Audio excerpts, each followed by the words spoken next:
We're learning top 10 teachings of Brachos, Daf 35. The top 10 teachings in quick overview are: number one, song, Shira in the temple. Is it only on wine? Or if it is on anything else, how is wine unique when it comes to song in the temple? Number two is wine or grapes in the fourth year. It's called Kerem Rivai. Why is the verse about the fourth year, the produce of the fourth year, and possibly the vineyard of the fourth year, the source, according to Rabbi Akiva, of why we have to make a blessing before we eat? We're also going to talk a little bit about music in the vineyard, and number three is the temple, the song in the temple and song beyond. It's connected to number one. Number four, is it stealing to eat without making a blessing beforehand? And what are the halachic ramifications of that? Number five, what is the logic of making a blessing before we eat? In other words, the Talmud actually says it's based on logic. What's the Talmud's rationale?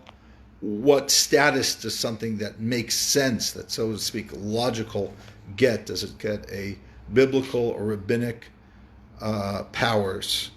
And specifically in this case of the blessing before one eats. Number six, Torah im derech eretz, not necessarily modern orthodoxy, but the Talmud's description of a balanced need for livelihood and studying Torah. And number seven, Rabbi Shimon Bar Yochai, the concept of Toraso, umnaso, and why that doesn't work for most people, which is to try to be a professional learner, and what that means, and resolving a seemingly contradictory teaching in Maimonides about whether one can be supported by others and study Torah or not. Number eight is the later generations are not like the earlier generations. We often hear that in yeshiva. It's usually a complaint, but the Talmud has its own little kind of story like that on 35b of Brachot, and we'll do that and learn a little bit of what that has to do with the problems that we face today. And number nine, why is wine so exceptional in that it needs a special blessing for the liquid form of wine that's like no other liquid in terms of the blessing, and other things as well. Number 10 is olive oil versus wine. Okay, now we're going to take a look at the Talmud itself, and we're going to go through these 10, both in the Talmud as well as discussing it as well. Okay. So, number one,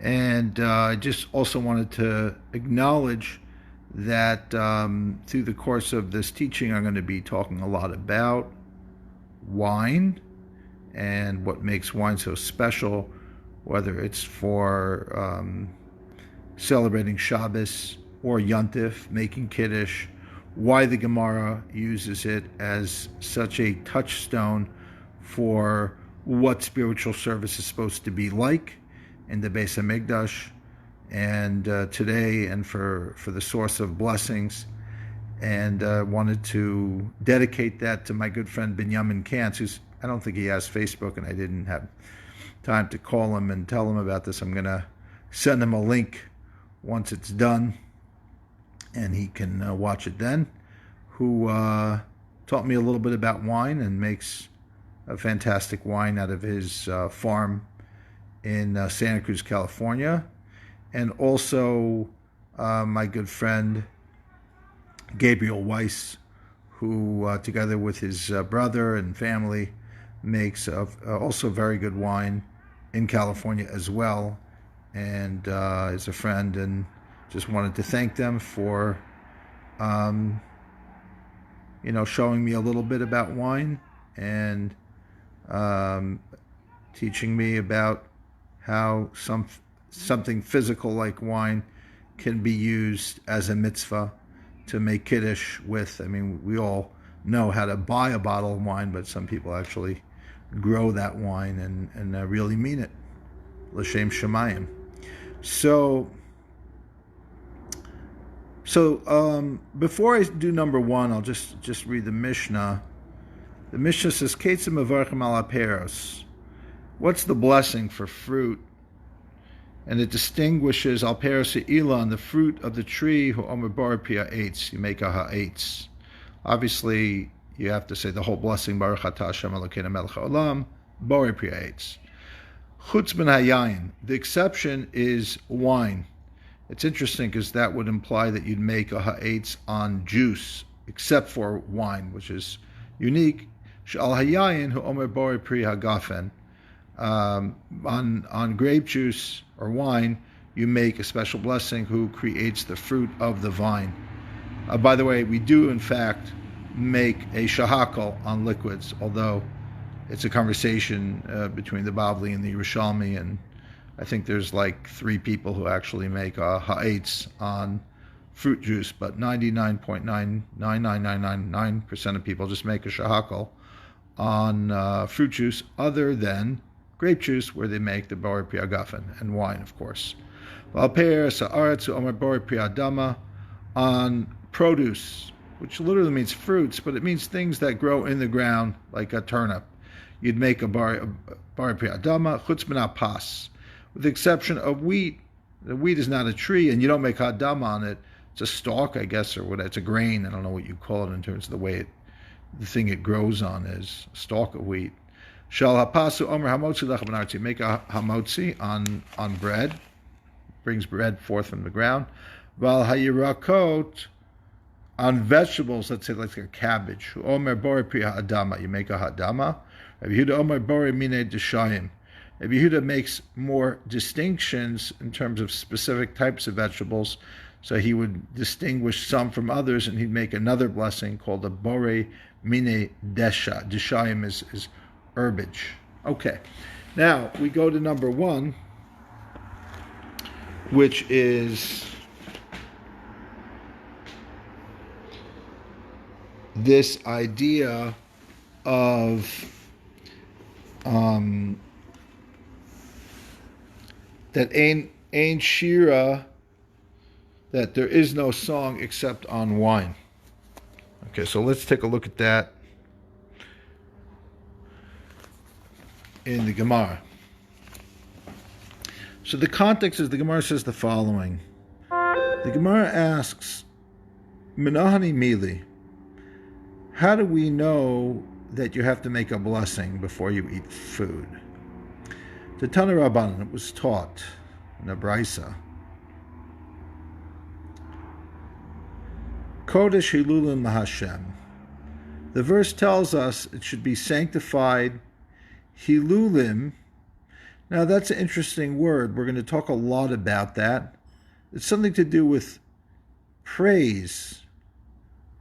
Milamid she'unim bracha lefneim lachreim. So we'll learn out from that word, Hilulim, which is a double expression, that there needs to be a praise, which is another form of a blessing, both before and after you eat something.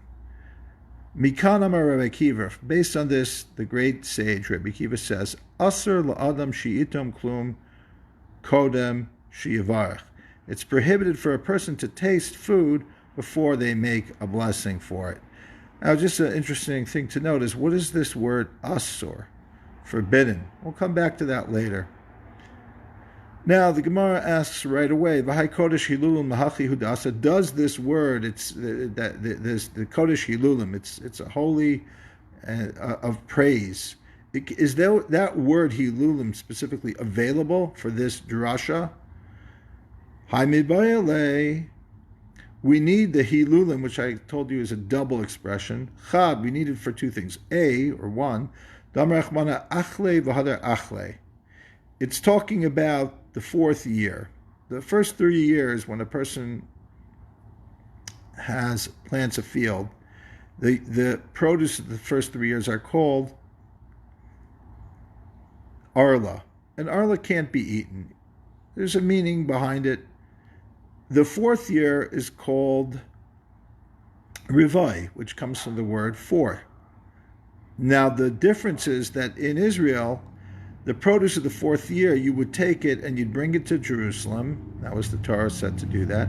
And you'd eat it in Jerusalem. And that way it created a centricity to Jerusalem in our lives, that we had to go to Jerusalem, not just for the Shalosh Regalim, the major festivals, but also for other things, such as eating the rivai, the produce of the fourth year of a field that was planted. Now, it's a debate. The Gemara is about to debate whether that goes on any type of, not any type, but a more broad range of things of the field, or is it very specific to a karam, to a vineyard? The first 3 years are all foods, are arla, you can't eat them, and the fourth year is a question of whether or not this limitation applies. But what we learn out from hilulim is that you get to redeem the value of the food, and the money that you redeemed it with, you can then travel and spend it for other food in Jerusalem. V'idach davar atan shira, tan chilo. Another thing we learn out from that word hilulim is that there is an opinion that we're now going to be learning about, is that it's only the type of produce that we sing songs over, that needs to be redeemed because that's holy, and you can't just eat that in the fourth year. That would be karam rivai. That would be a vineyard that's in its fourth year. Because there's a debate about whether this idea of rivai is called neta rivai, which means just general fruits of the fourth year, including, but not limited to, grapes, or it's specifically karam rivai. It's only for grapes, and other produce, other fruits would not have have any limits placed on them in the fourth year. V'she'eno ton Shira ein ton chila. Rab Shmuel bar Nachmani, Amar Rabbi Yonasan, Amar Shmuel bar Nachmani, Amar Rabbi Yonasan, like this sage of Shmuel would say, Menayin she'en omrim Shira ela al hayayin. How do we know that when it comes to the temple, when the Levites would offer songs with instruments, how do we know that they would do it specifically over wine? Now, it's not just that the Levites would say, let's bring out a bottle of wine and drink and sing. No. What it meant is they would wait during certain offerings. There would be nisachim, there'd be libations. There'd be, one of the libations was the daily offering, for example, and the ola offerings. They'd bring, they'd pour wine on the mizbech. There was a special drain for wine to go down through the altar, through the mizbech, and that was part of the carbon. That was part of bringing the offering. And specifically, when that wine would be poured, that would be the time that the Leviim would sing for the daily song. In fact, we say, Shir, we have the song of the day for the Leviim, and we talk about on Yontif, the Leviim B'Shir V'Zimram, how the Levites would sing, and so on and so forth. And the bottom line is that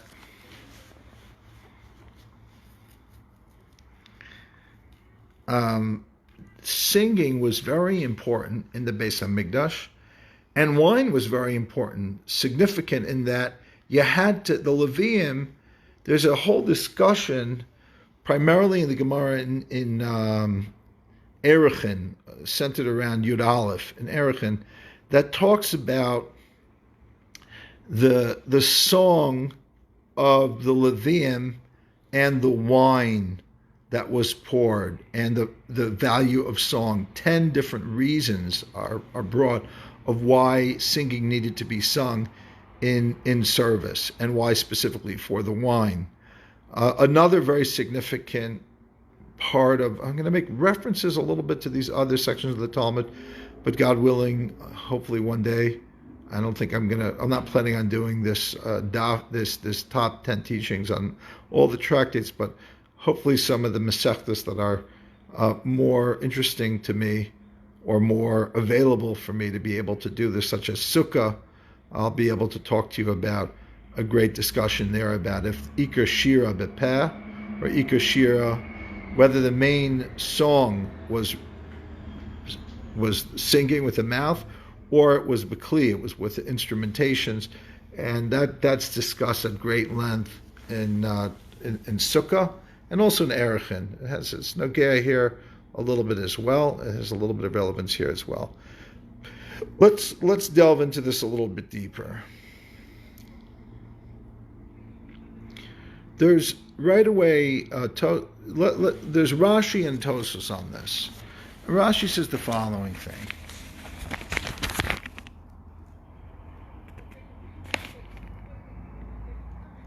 Actually, I am...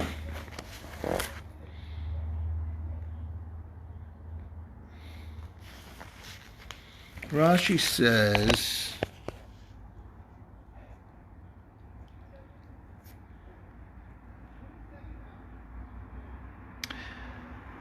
She'ein omrim, that they don't say, Halavim, Shir Shel Karban B'Migdash, the Levites don't sing songs over an offering in the temple, Ella al Hayayin, except for on wine, which is Kishemenaschin Nische Mizbech, when they pour the wine libations on the altar. It's so interesting. It took me like 4 minutes to articulate. Rashi says it in like 10 words. That's why Rashi is beautiful. But let's take a look at Tosos here. Tosos says, She'ein omrim shir el al hayayin. Pirish ein omrim shira al shum achilat mizbeach. Tosos is more analytical here. He says, specifically, we don't sing any other song on that which the altar eats. The altar eats is his expression of what the altar consumes, which either through fire or other means. Kigon, for example, zrikas damim, when they would sprinkle or throw the blood, b'nisach hamayim, or they'd pour the water. In those instances, they would not offer song at that time. Ki im alayan, rather only on the wine, at the time the wine libations were being poured. However, avavade, surely, mitzinu shir below yain, we do find the idea of song in the temple when there was no wine present being poured. Kigon halal de b'shchitas psachim. For example, the halal, when it's famous, those who learned the Gemara or the Rambam learned about how they would say, how they'd fill up the Azara. There would be a whole production with different Kohanim, and then the Levium would sing the songs, and the people would be there and participate. Very beautiful. So things like that. So right away you have, I'm not saying Rashi and Tosos are arguing, although they probably are, where Tosos is making this distinction where he's saying, no, there's other things like this. The Tosos Harash goes further. Tosos Harash is not Tosos. It's another Rishon, and the Tosos Harash says There was other times where we would say a Hallel, like the night of I don't know, different times we recite Hallel. Reb Haigon also talks about different times we'd say Hallel. There's even a brisker Hakir of Reb Chaim, and I think the Beis Halevi, that talks about a different type, a division, a chiluk, in two types of Hallel. One that's spontaneous, that we would say, for example, the night of the Seder, because we're experiencing the Exodus,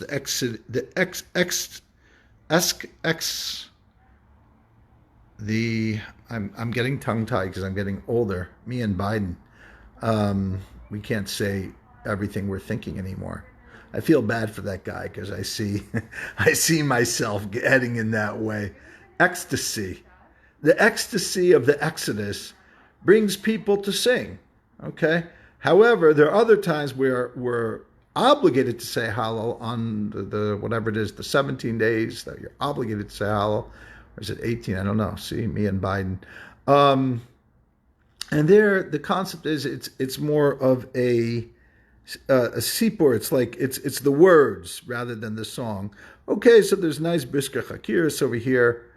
Another chakir that people ask is the pouring of the wine medin yayin or medin karban? Is it coming from an extension and part of the wine, or is it part of the offering? But when in the course of the offering, does it have to be brought? There's a seder, and that's through the wine, because maybe wine and song go particular. It's like a pairing.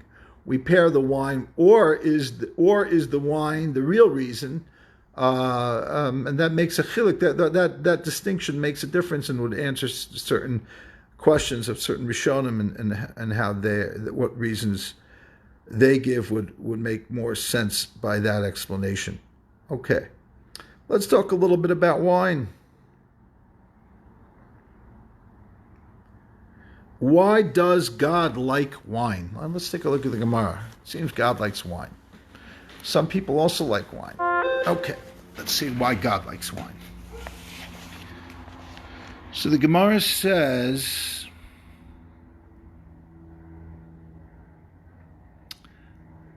Reb Shmuel bar Nachmani Amar Rabbi Yonasan, Menayin shenomar shir elal yayin shenamar. How do we know that you only sing praise to God, songs to God in the Beit HaMikdash over wine? Shenamar v'tomer lahem hagefen hichidalti esiroshi amasamech elokim ba'nashim. The verse says about wine that it makes man and God besimcha, makes them happy.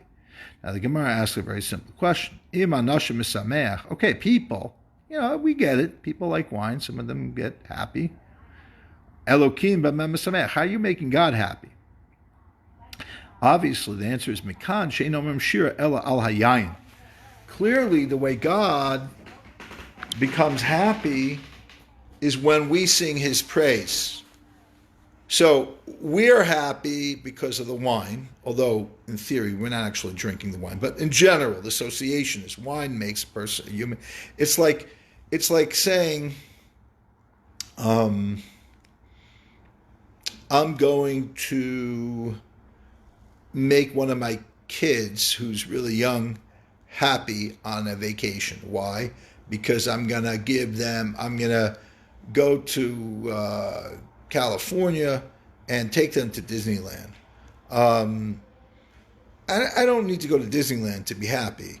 I'd rather go to the Redwood Forest. That makes me happier. So when my kids were younger, I'd take them to California. They'd want to go to Universal Studios or Knott's Berry Farm, and I'd take them there to make them happy.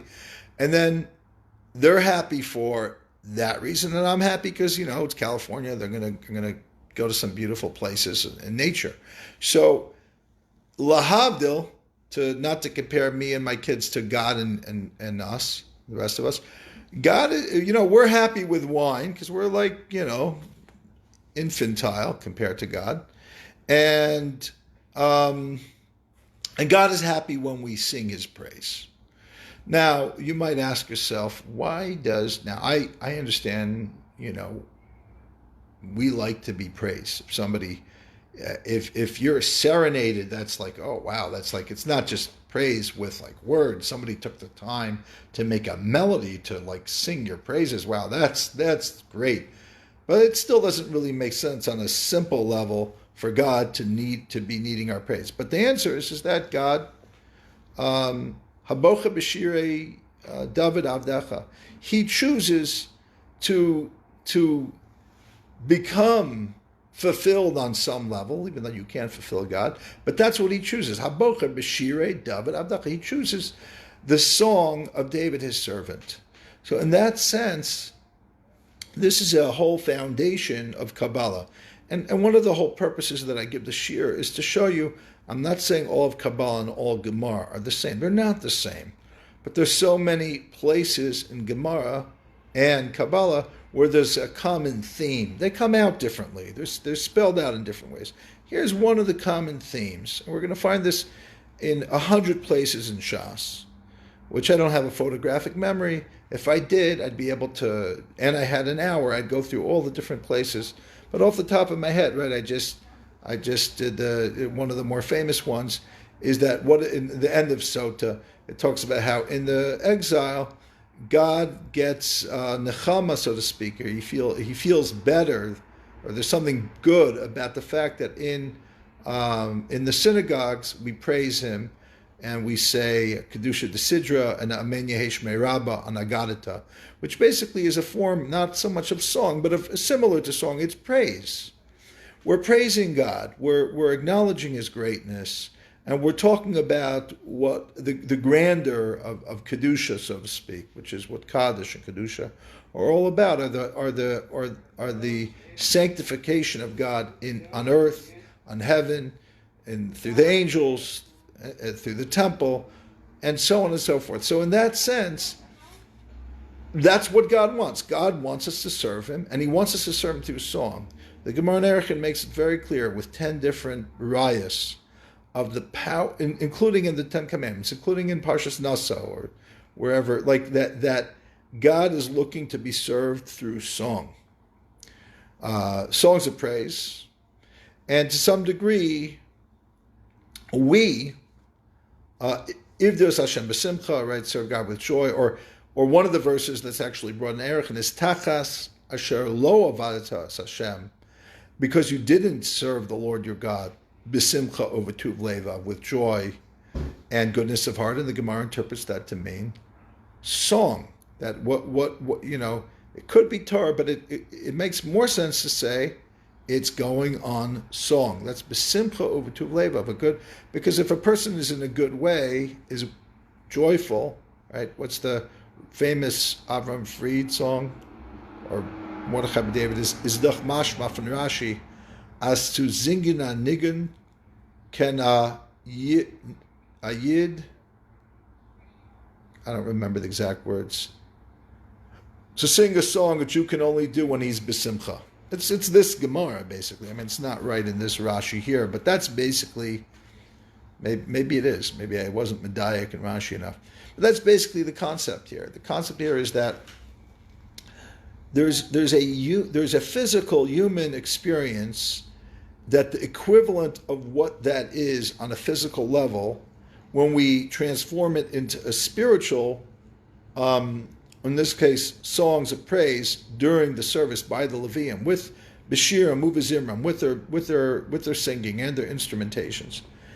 That's a transformational experience that God is, so to speak, metaphorically happy. If you don't understand what that means, because if you're a scholar of Maimonides and you don't understand that kipshuta, that's okay. You can understand it that we think we're doing the right thing. Okay, whatever way works for you. So I'm okay with that. I stopped judging people who are judging me some of the time. Okay. Let's go further. Number 2. Let's talk about the I already mentioned, so I don't have to reread it, that there's a machlokes whether the verse that Rabbi Akiva quoted of Kodesh Hilulim is going on what we call Neta Revai, or exclusively on what we call Karam Revai. Greater produce is Neta Revai, or specifically the vineyard is Karam. Karam is a vineyard. That's why Karam B'Yavna, right? That's an expression of the Sanhedrin when it first escaped out of Rabbi Yochanan ben Zakkai, was able to plead with the future Roman emperor for the Tenli Yavna v'Chachameha.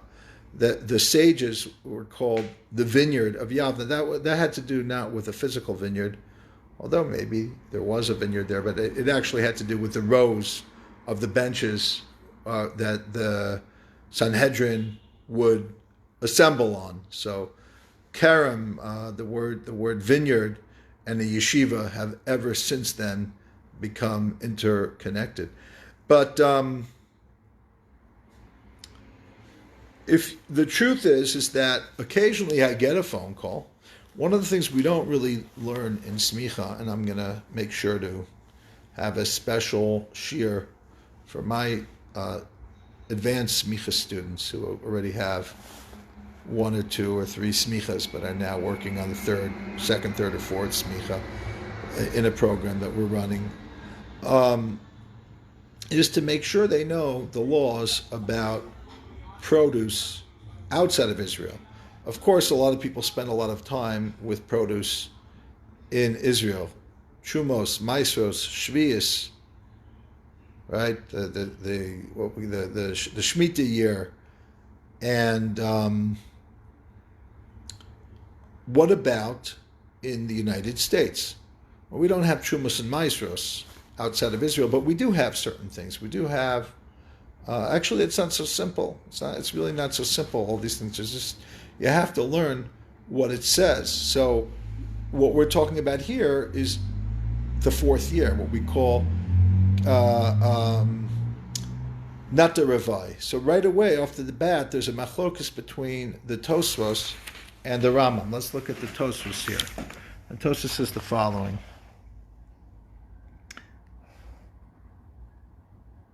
Uloman detani karam revai. Va'ata, and now, this is 800 years ago, but it's still, now. Kai Malon, according to Tosfos, we've established revai noeg af b'chutz la'aretz. Miu b'karem noeg, v'lo b'shar ilanot.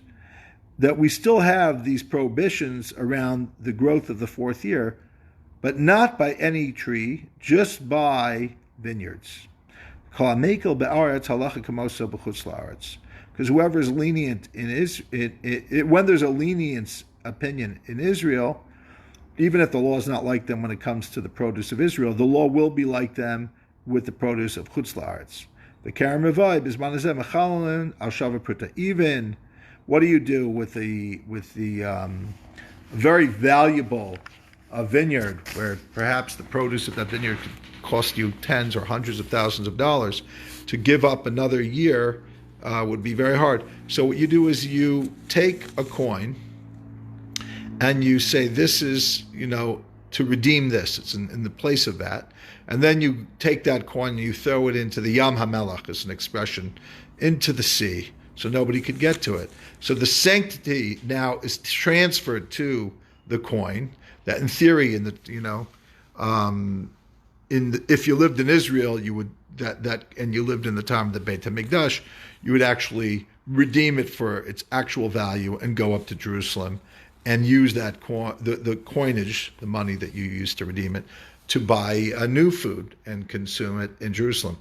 So that's the methodology of what we do. The truth is that the Rambam doesn't agree with the Tosfos, and he says, no, there's no 4th year in outside of Israel. The 4th year is not a thing. First 3 years is Arla, the 4th year is nothing. How do we paskin? Not like the Rambam. There's a third shita that says we're strict all the way around.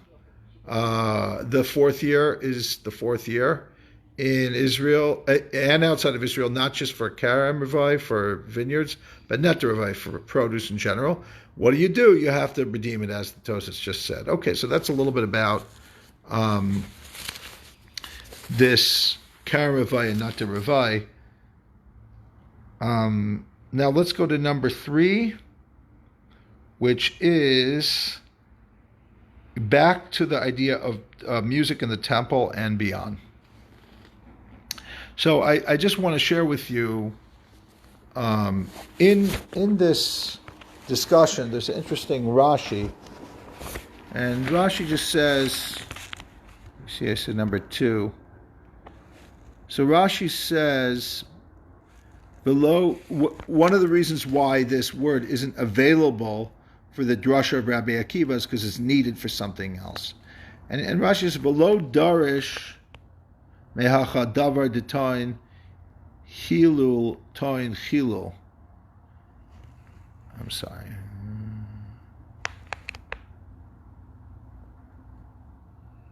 Below darish mehacha davar detain hilul toin chilul. Aisu lehilul chad hilul bracha. Okay. So that's a little Rashi. Tosasos says, well, it's not Tosasos. So there's it's basically a debate between Rashi and the Ramban and his students, such as the Rashba, and then quoted in other sources like the Pnei Yehoshua. And without getting into the technical details here, let me just cut out the Rashi. The Rashi seems to fit into the text here, but based on other texts, there's another way to understand what's going on with this idea of this, the deconsecrating or transferring the sanctity of the 4th year of the vines into the money that you want to then go up to Jerusalem, and Hilul, which is praise. The Ramban, and as I mentioned, his students, such as the Rashba, basically say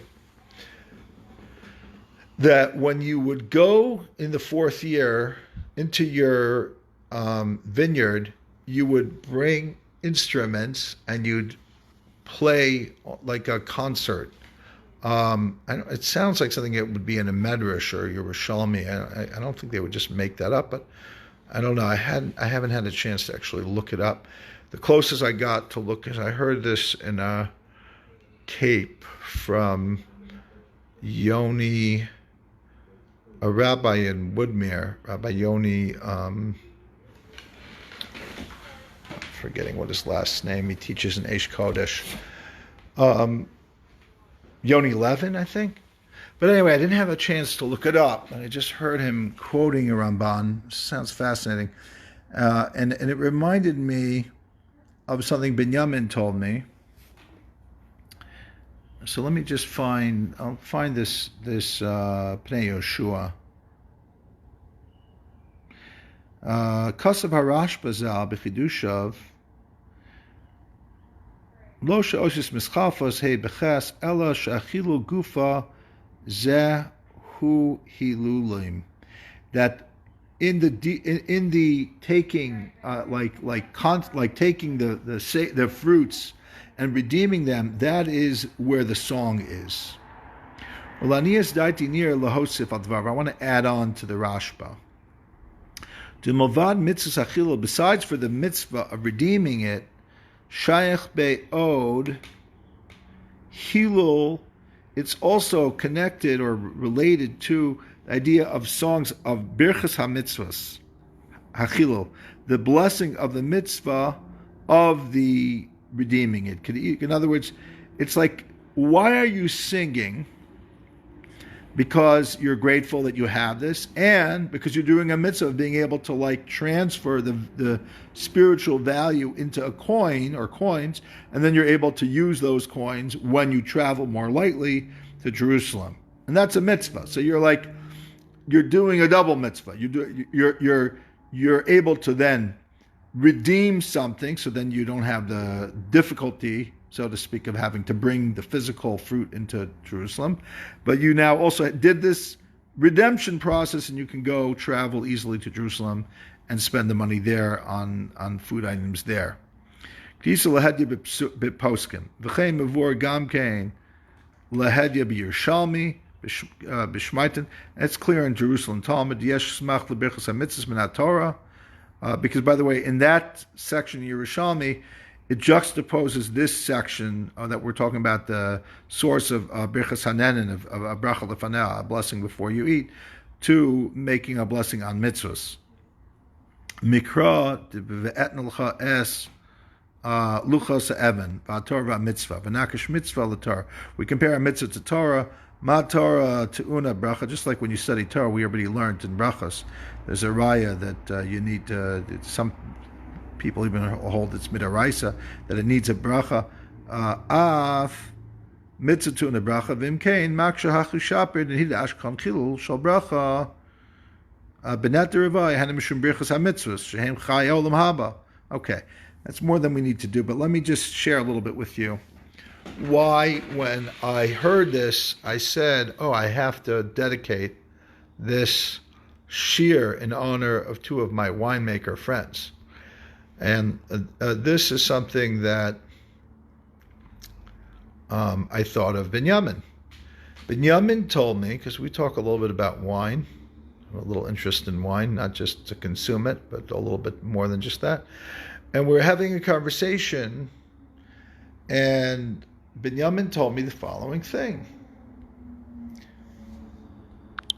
Binyamin told me that in the 60s, there was these people, they didn't know it then, they didn't have the science to back it up, but they just kind of intuitively felt that if they would go out into the vineyard and they'd play music for the grapes would grow better. And Binyamin said there is like a researcher who's basically coming out with, I don't know if it's called scientific or not, but he's very into it. He's a wine connoisseur and a scientist of sorts or something.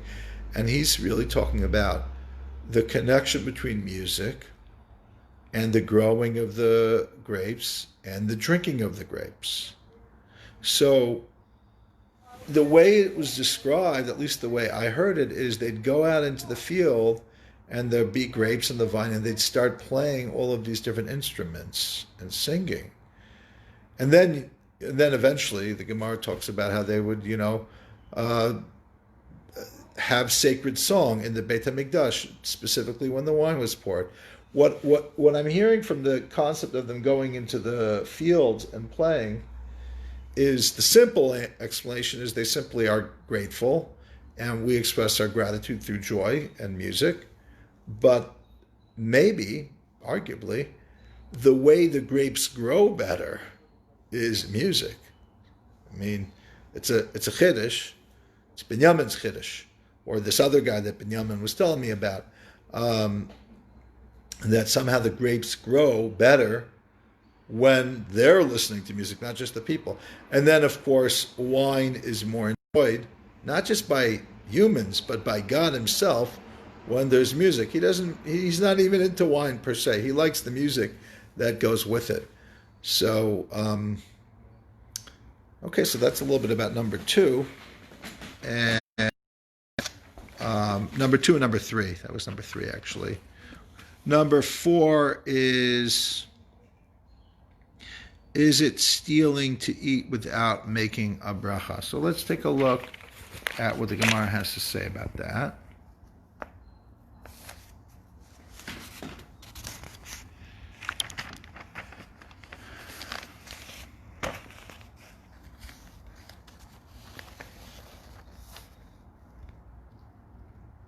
Okay. So the Gemara says,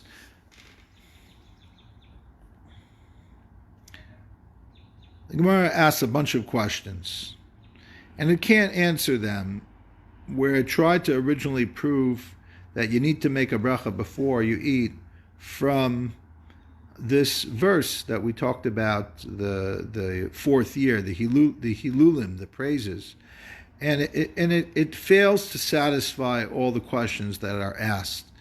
And then it I'd like to say that even though that's a havamina, there's some, meaning it's not the final answer, there's some element there. It's, by the way, it is one of the answers that isn't slugged up in the Yerushalmi, meaning the Yerushalmi doesn't have this whole extended version. It has a much shorter version where they just first say this reason and then add on to it with Rabbi Akiva's verses, which are not rebutted because it's not given the same, it's not taken to mean a biblical understanding as much as just kind of an asmachta, which is eventually what it becomes here.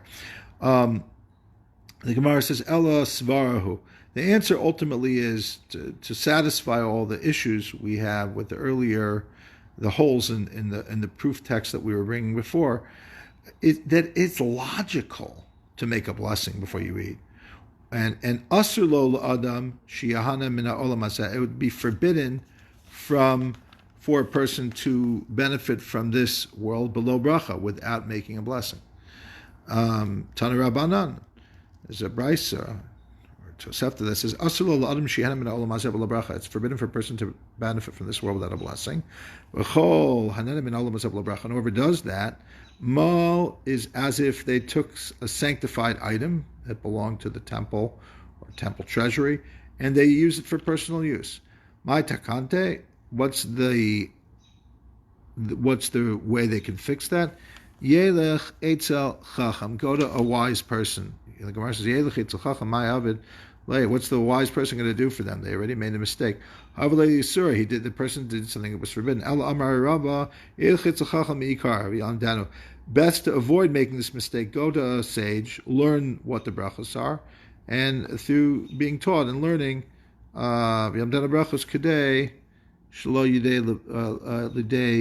they won't come to this kind of wrongly using a sacred item. Same idea. And there's one thing I forgot to mention. Earlier on, it makes a very similar point. I forgot to underline it. Let me see if I can find it. It basically says, it's a kal v'chomer. Kishu sova mivarech, if when you are, it's a logical inference, if when you're full, you already ate, mivarech, you make a grace after meals, kishu rav lo kol shkein, when you are hungry, shouldn't you, how much more so, make a blessing beforehand? Okay, so basically what we're dealing with here is idea of a kal v'chomer or svara.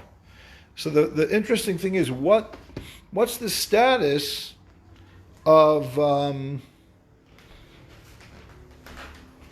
kal v'chomer or a svara even. The svara, in terms of what does that make the law when it comes to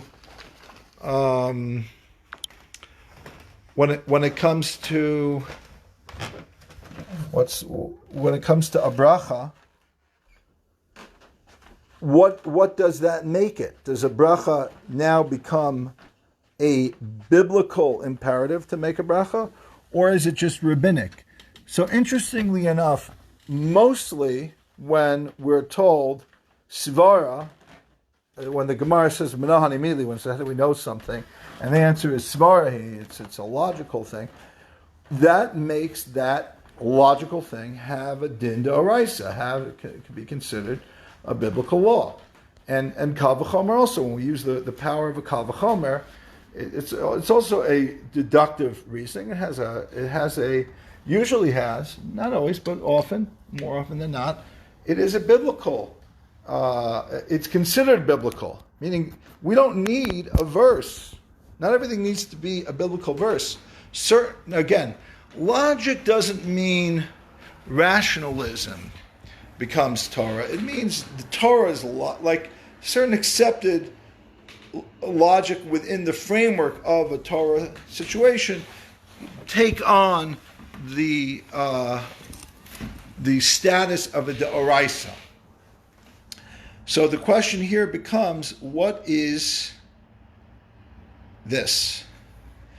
And in fact, the question is very strong because, and I'm going to roll in I'm not going to have time to really do number 5 so separately from number 4, because number 5 is the logic of the bracha. Like, so let me tell you a little bit about. Let's explore the logic of why you have to make a bracha, which is number 5. Even though I'm in the middle of number 4, and number 4 and 5 will be rolled into one. So the Gemara said that we do have a verse that says "V'achalta v'savata uberachta." You shall eat and be satisfied, and bless God.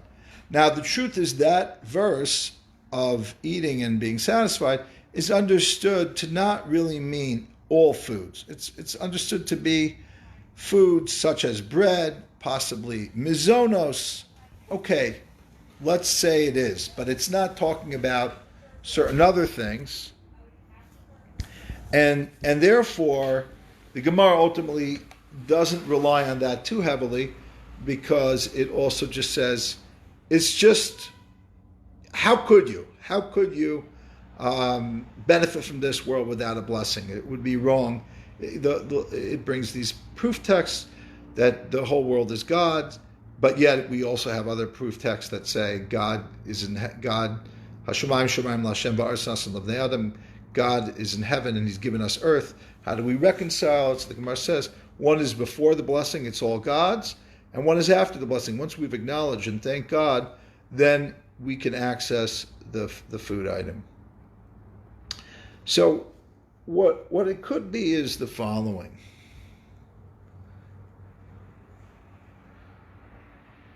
What it could be is that it is logical to a degree, which is like if, for example, once I'm satisfied, it's harder to acknowledge what I got because I don't feel desperate anymore. And yet I'm required to. How much more so before I get the food and I'm starving for it? Of course I should thank God for it. That's the logic. But there's an opposite logic, which is when I'm hungry, I'm less likely to rebel against God. I mean, like, let's say I have a boss and I'm hungry, meaning if the boss gives me trouble, I have no food to eat. So I'm going to be nice to the boss. But as soon as I have like a big bank account, if I have my own business and I have just as much money, I've got more, I don't need the boss anymore. I still go to work because, I'm a creature of habit. You think I'm going to be respectful to the boss if he mistreats me? Absolutely not. I don't need him anymore.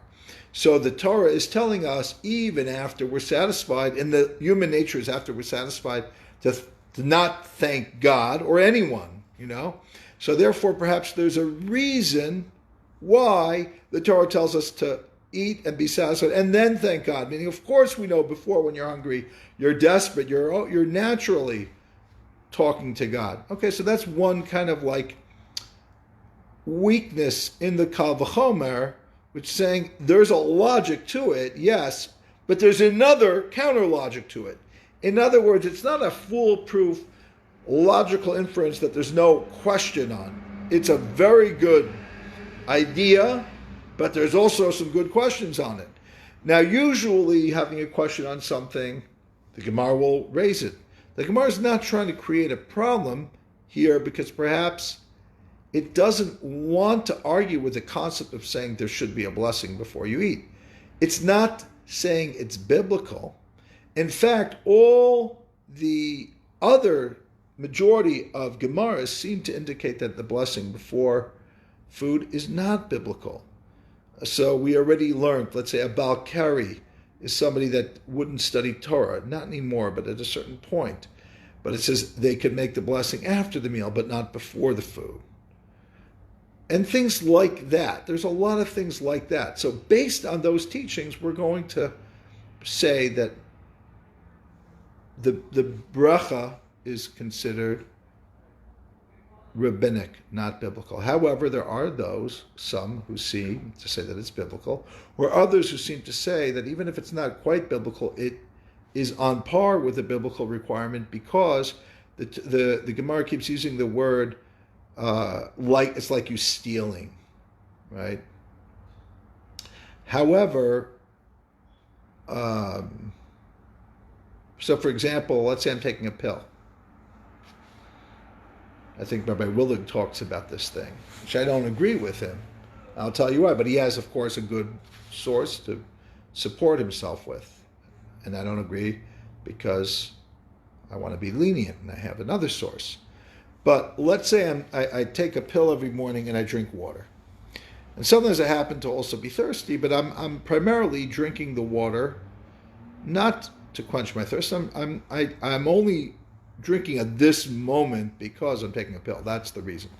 If it so happens to be that I also use the water because I need to drink water also, yes, that's true, but that's not the reason why I'm drinking this moment. So Rabbi Willig asked a question. What if you're drinking a pill? You're drinking water to be able to take the pill. And the pill already went down and you're still drinking the water. Do you have to then stop and make a bracha? Because at that moment that you're no longer just drinking for the sake of the pill, you need to make a bracha. Why? Because of this Gemara. Whoever benefits from this world without a blessing is as if they were nana mikatcha shemayim. This is as if they took a sacred object.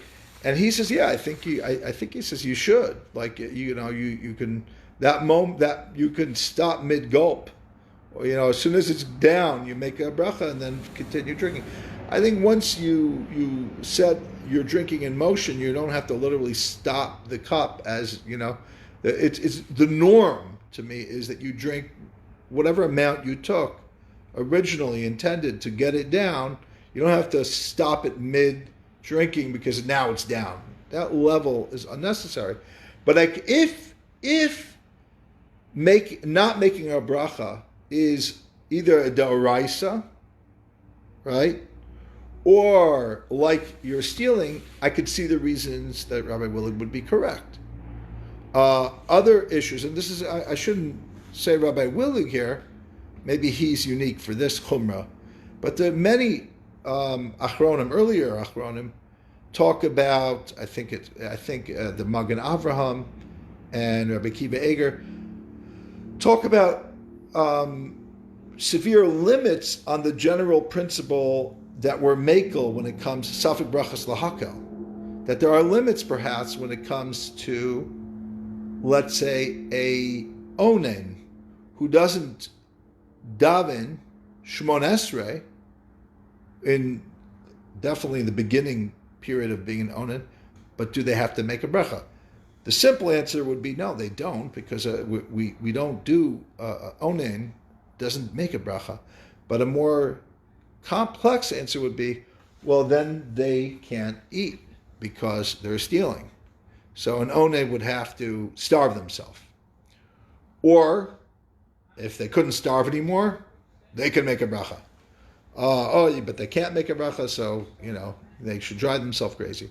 What if you're in a hospital and your housemate or you yourself had to defecate in a diaper because when you gotta go, you gotta go. There's a nurse shortage, and you can't make a bracha, but there's food. Dinner's been served. They couldn't manage to clean you up, but they managed to bring you dinner. Can you eat without a bracha? So one opinion would say it's like stealing, so you just have to starve yourself. And of course, I don't agree with that. I think it's overly strict. I think you could eat without making a bracha. And the reason why I believe that is because I believe that sometimes, on a rare occasion, there is a concept where the rabbis are using a negative terminology for a positive mitzvah. And in this case, I'd like to quote, not verbatim, the teachings of the Likutei Moharan, Rabbi Nachman of Breslov. Rabbi Nachman says that the general concept of consumption and eating is a concept of taking ochel mitoch psolet, which means edible from inedible, but also of matir asurim, which is also taking the permitted from the forbidden. That's an important part of Rabbi Nachman's teaching, that when you make a bracha, shehitir lanu es nisuos lanu al yidei chuppah v'kedushin. Right? So what he says is, it's not that, let's say, the act of being intimate with a wife, with your wife, is just pure, period. No. It's the act of taking something that's a little bit impure, but making it pure enough so that you're allowed to do it. You're taking the permitted from the forbidden. There's some forbidden. He likes to see in any sexual relationship or even any eating relationship, attention, even if it's 100% kosher, it's never 100% kosher, according to Rabbi Nachman, because it's kosher enough, but it's really like whatever. He says that's what the main occupation of Yerodea is, to find how something that's a mixture of kosher and non-kosher, how the kosher is kosher enough to allow you to take the kosher away from the non-kosher. So that's how Rabbi Nachman learns. So perhaps this really fits in with Rabbi Nachman. Sometimes, like I said, you can use a Hasidic teacher's teaching and understand a line of Talmud better. So you could then reconcile all the questions. You could be makel, like me and many other people. Believe me, I'm not the one who's makel here. I'm following the major poskim of our generation in the past. Even though there are others that are stricter, good for them. Be machmer, knock yourself out. But so I would say in all those cases you could be makel. But yet, how do I reconcile it with the fact that the Gemara says it's a Carlebach, it's a svara, it's isur, it's a gezel, it's why? Because it's like Rabbi Nachman. Even because everything has an element of gzela, but it doesn't literally mean gzela. It's a concept. It's a concept. What is it? What's the value of the concept if it doesn't mean anything halachically? What does it mean? What it means is there's a certain tension when you are getting from the world. That's why people feel guilty when they're consumers. They feel bad about it. I remember one time I was living in Santa Cruz, and I saw this woman like practically in tears, and this is going back many, many years, 25 years. So I said, "What's wrong?" So she said, "I'm white." So I said, "But you're a woman and you're Jewish, so you don't feel so bad." Meaning she just, in New York, we're just getting to where Santa Cruz was 50 years ago, 25 years ago, the guilt of being white, right? So in that sense, when you eat a banana, you should feel guilty. You have a banana. Like right now, there's a lot of people writing about, like there's a book written about coffee. Like coffee is really a form of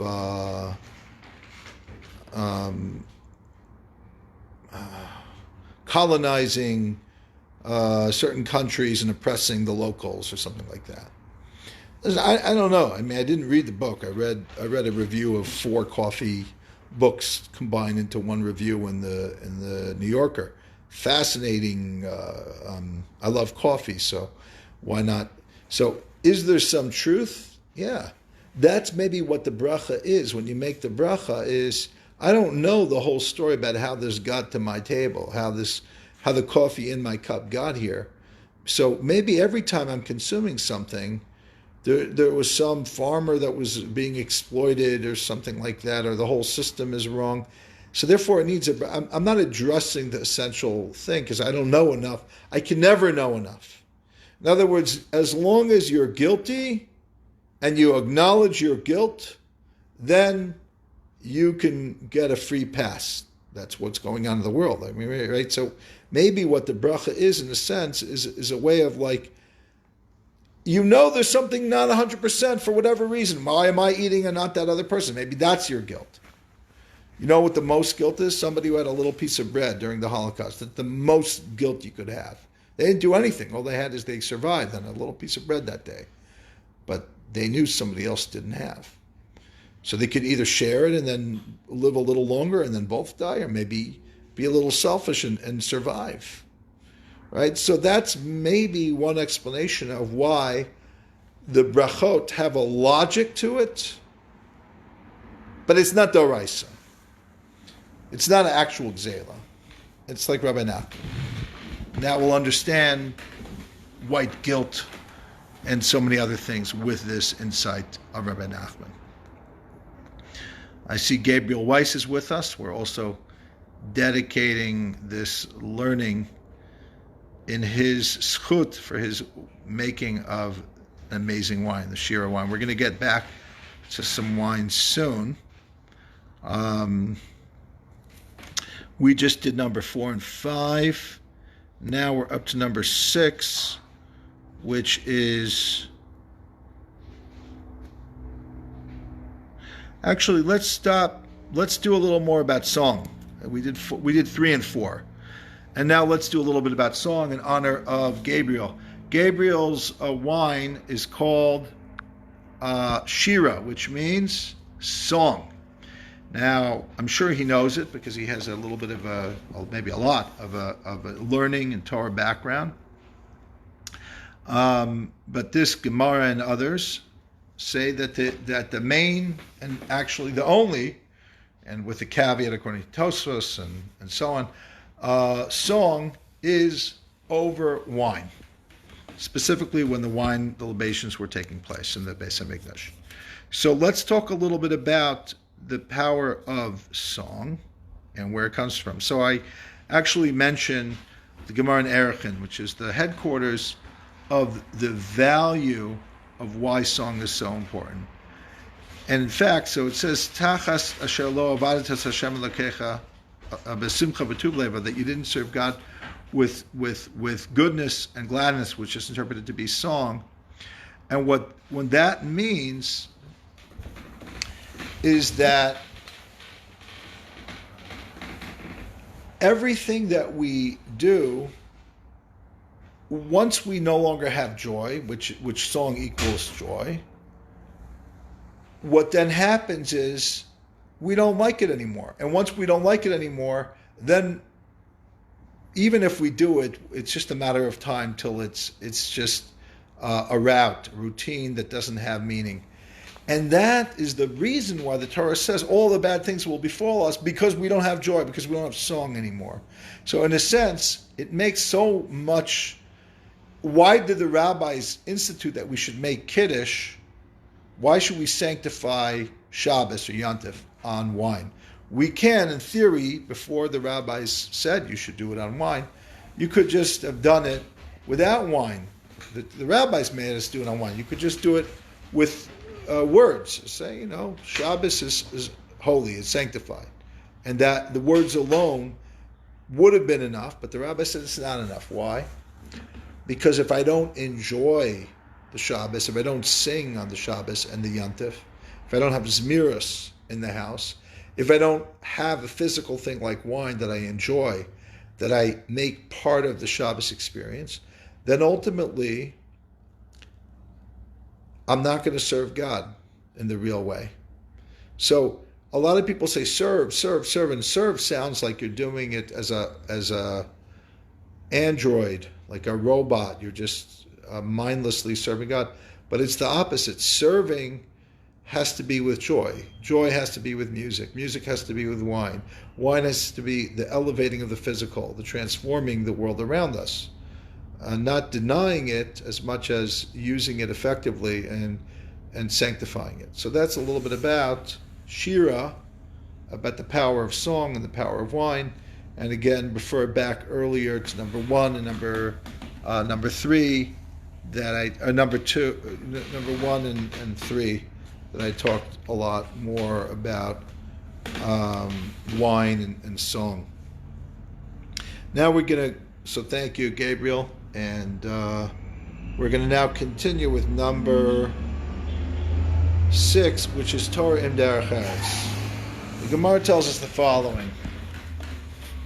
You always have to look and see. One of the reasons that I like to learn Gemara is that it doesn't seem to be in order, at least on the outside. But then you look a little deeper, and there's always an internal order, even if it's not obvious. Why do I say it's not in order? Because the way the Gemara works is its association. So often it'll be a rabbi who said something, and we quoted him for a reason. It has context. He's brought in for a reason. But then once we mention him, we'll often bring in another teaching of his just by the way, even though it seemingly has no relevance. So here I want you to see the flow of the Gemara. So remember, before that, number 3 and 4 that we spent quite a bit of time talking about, what was this concept of not benefiting from this world without a blessing, and I'll go a little further. I'll go a little further in that to get you to number 6. So Rabbi Chanina bar Papa says, "Kol anena min olam hazeh bracha kilu gozel lakadosh baruch hu knesses Yisrael." Whoever does benefit from this world without a blessing beforehand is like a thief. They steal from God and from Knesset Yisrael, which is the all of Israel, so to speak. And we're in a relationship with God, and we want to, when you're a sour puss and you don't praise God, He doesn't give the benefit to the all because of you. Shenemar gozel ava v'imo v'omer ein pesha chaver hu leish mashkis. It brings a proof text for that. They never like Kadosh Baruch Hu. Okay, very nice. Amar Rabbi Chanina bar Papa chaver hu leirav men nevat sheishkas Yisrael lavim shushamayim. This guy doesn't make these blessings.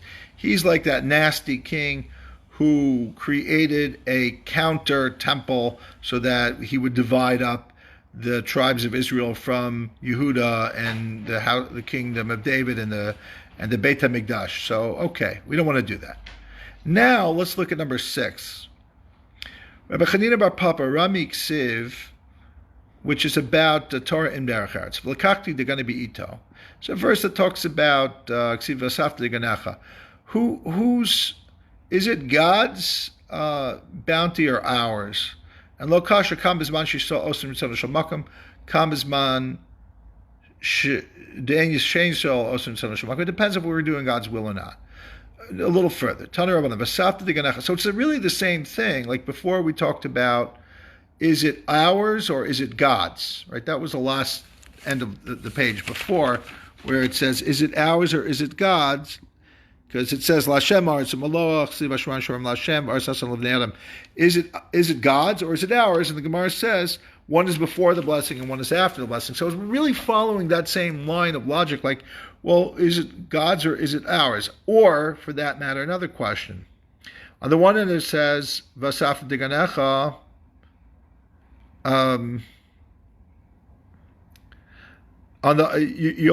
You'll work your fields and you'll gather. But on the other hand, it says, never stop learning. So, maybe you literally have to learn day and night, and you can never work. So the Torah tells us, no, you can gather go and work in your winery, Gabriel and Benjamin and so on. You could have a livelihood. You could be normal. Divrei Rabbi Yishmael. Of course, that's only one opinion that you could actually work for a living. That's Rabbi Yishmael. So, you understand the Hemshech is very clear.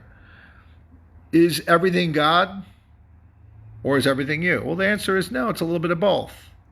Everything is God's, but when you give Him His due, He gives it to you.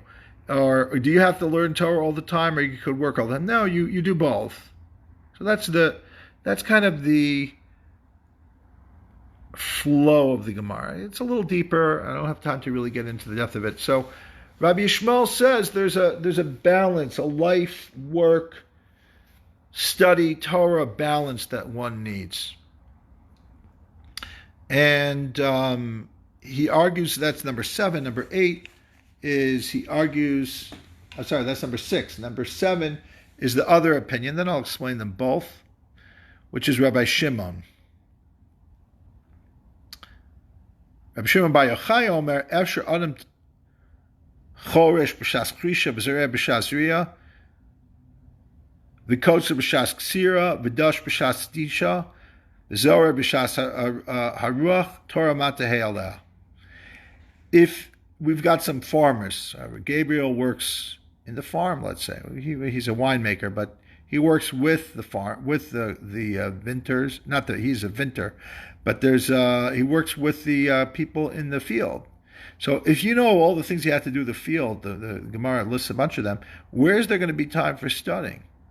Ella, so what does the Rashbi say? Bisman makom, if we're doing what God wants, other people will do the work for us.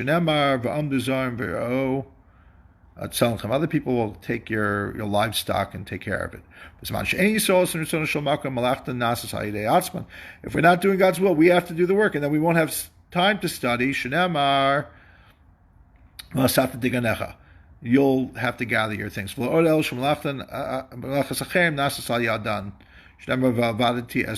going to be worse than that. Other people, we're going to have to work for other people. Many people did this balance between working and earning a livelihood and also studying, and it worked for them.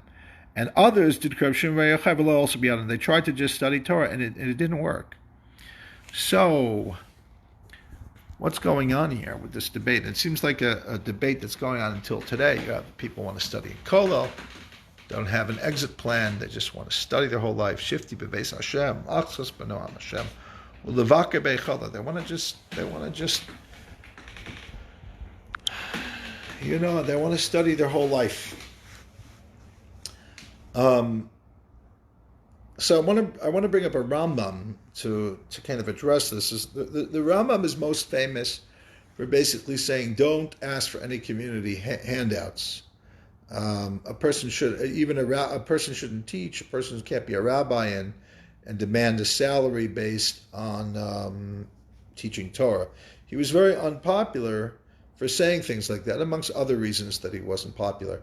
So the only thing is, there's this other time, we were talking about Levium, where he's just, he's talking about all the work of the Levium and the Kohanim, and he says, Lo Shevet Levi Bavad. It's not just the tribe of Levi, but anyone who really, their heart moves them, they can also be called upon to serve God in a way that basically they don't have to worry about this world. And it would seem like, why wouldn't they have to worry about this world? Because basically somebody else is taking care of them. So the question becomes, well, which one is it? The Rambam is saying, don't ask for anything. But if you don't ask and they volunteer to give you on their own, then you can be like the tribe of Levi. So that's the simple answer. The simple answer is that he didn't like a class of people who demanded on the community or their family in a stressful way that they be supported to study Torah, to teach Torah. But if there was some rare exception that really people really understood that's really what was needed, then perhaps they could support them. So that would be an answer. There's more to it than that kind of simple answer, because once something is simple, obviously there's got to be more, but sometimes the simple is true. Like, what's the real balance that we need to make that, one of the Shul president just told me, that one of the guys who gives the Daf Yomi Shir in the Shul knows the whole Shas, which I didn't know. I said, yeah, because he's been in Lakewood. He's, I don't know, he's 30-something, still single. So he's been learning like a maniac his whole life. But the president, no, it's not just because of that. He's very smart. So, okay, so I didn't know that. But as it turns out, this guy's really a smart guy and is learning this whole time, and it's actually paying off. Because for every one guy that knows Shas in Lakewood, there's 10 other guys that, I don't know, I'm sure they know something. But should they really be in Lakewood? And if they're 40 or 50 years old still learning? I don't know. I'm I'm not passing judgment. It's a whole nother world there, and it's not my world. So I'm not here to pass judgment. So I don't know. The question is, are they a burden on society?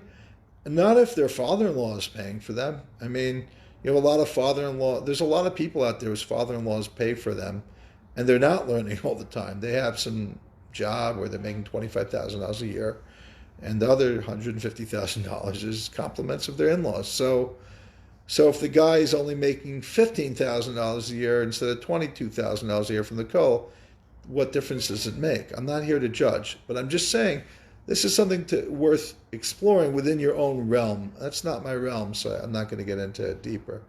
But that's a little bit about the machlokas between Rabbi Yishmael and Rabbi Shimon Bar Yochai. The question is, what works? That's a good question. And that was number 6 and 7. And number 8 is the earlier generations versus the later generations. So let's take a look at what the Gemara says. We're always doing that. They're always telling us in yeshiva, they were once so much better than you. So the Gemara says, it's a quote of different rabbis, Rabbi Barachana, the name of Rabbi Yochanan, from Rabbi Yehuda, Rabbi Eloi. Bara'e, come and see. Right? Usually it's tashema, come in here, but here it's come and see, because it's like the Zohar. It says tochazeh, come and see. Shulok kedoros harishonim doros ha'achronim. These later, generations were not like the earlier ones. Doros harishonim asu Toraso and kava. The earlier generations, they made Torah their mainstay. Umalachtan arai, and they made their work secondary. And both of them were established in their hands. They succeeded in both. The latter generations, they made their work their primary thing. Toraso and the Torah just a side thing. So then, they didn't succeed in either.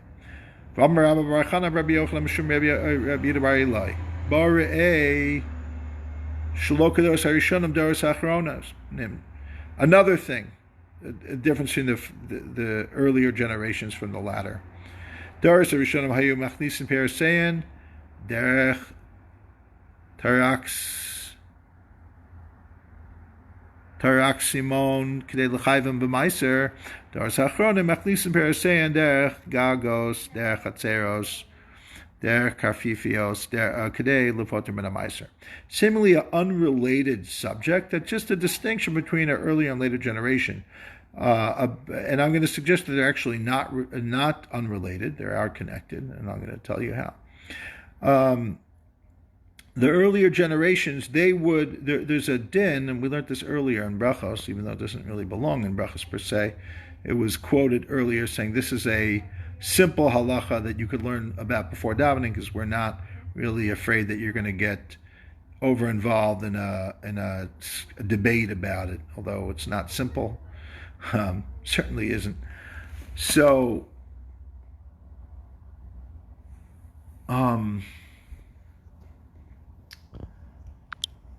what that law basically is saying in a nutshell is that there's by the Torah law, in order to be obligated to have to give meiser, it has to go through, the produce has to go through your house, enter in the door of your house. So you put it through the window.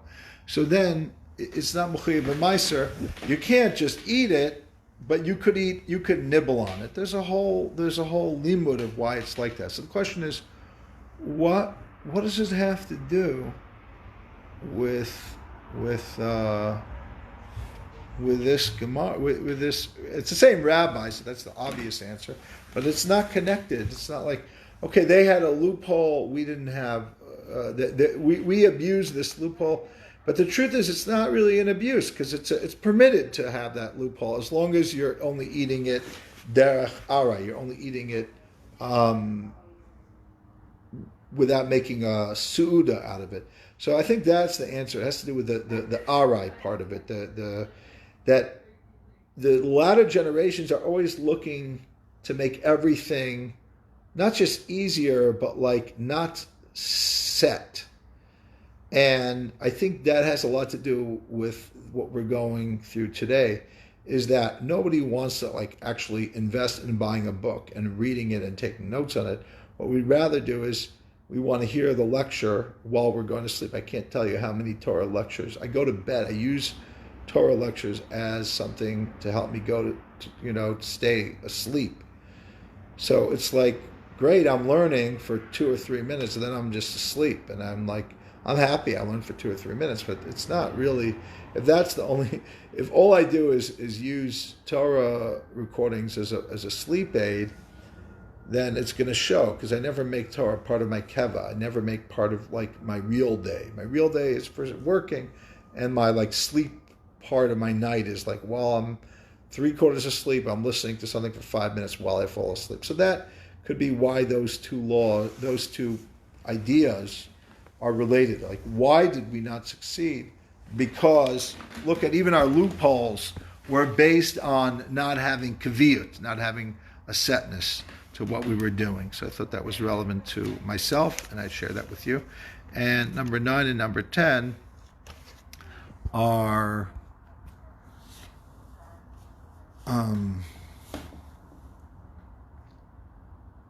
why is wine the exception that we make a special bracha for it? And number 10 is the differences between olive oil and wine. And again, I mentioned before, we're celebrating Shira wine and Four Gates wine. So what is it that makes wine special? So the Gemara says the following thing.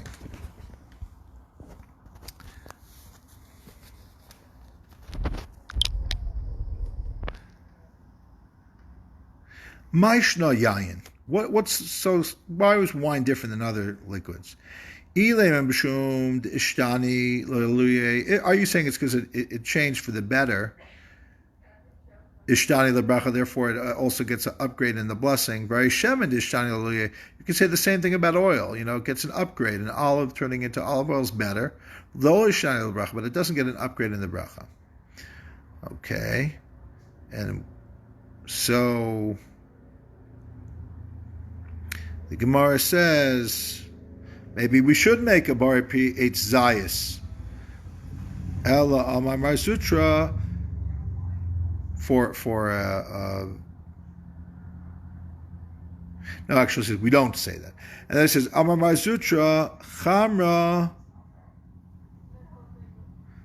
Zayin and Mishcha. Where's Mishcha?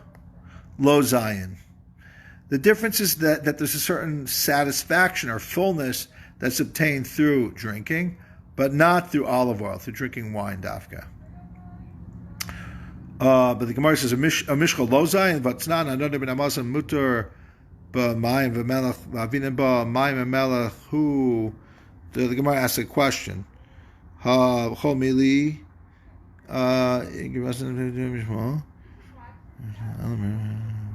Okay, so the Gemara says. Ella chamer side umashka loy side, that the wine satisfied. Zion doesn't mean satisfied because side means satisfied. Chamer Zion. Let me see what chamer Zion means. Sorry, I didn't have a chance to look up this stuff before the end of it.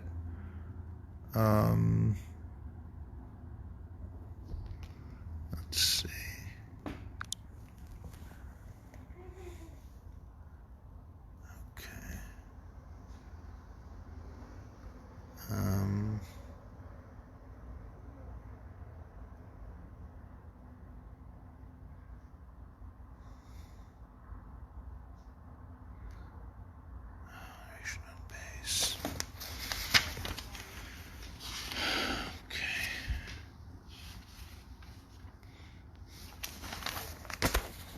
So let's see what it says. Yeah, I was right. I don't know what's the difference. So Zion does mean it satisfies them, but then the Gemara says